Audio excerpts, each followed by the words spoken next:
வணக்கம். கவிஞர் தங்கமணி அவர்கள் எழுதிய பட்டினி பாலை அப்படிங்கிற அந்த கவிதை தொகுப்பு வாசிச்சுட்டு இருக்கேன். இதுல இருக்க ஒரு கவிதை இந்த சூழலுக்கு ஏற்றா போல இருந்தது. உங்கள்கிட்ட வாசிச்சு காட்டுறேன், பாருங்க, கேளுங்க.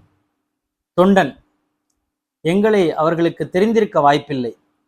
அவர்களின் பெயர்களை ஊர் முழுக்க நாங்கள் எழுதி தீர்த்திருக்கிறோம். அவர்களின் படங்களை எங்கள் வீட்டுச் சுவரில் ஏந்தி மகிழ்ந்திருக்கிறோம். அவர்களின் வருகைக்காக காத்து கிடந்தது நாங்கள்தான்.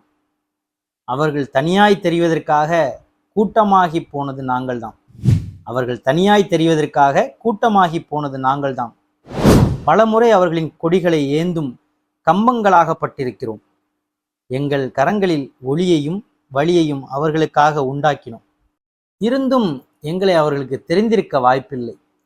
தனித்த அடையாளம் எங்களுக்கு இருப்பதாக யாரும் நம்புவதில்லை. வெறும் கும்பல் என்றும் கோஷம் என்றும் தான் இன்று வரை அறியப்படுகிறோம். ஆதலால் எங்களை அவர்களுக்கு தெரிந்திருக்க வாய்ப்பில்லை. பொதுவாக இப்போ இருக்கக்கூடிய அரசியல் சூழலில் இருக்க தொண்டர்கள் அவர்களை பற்றின ஒரு கவிதை. நல்லா இருந்துச்சுல?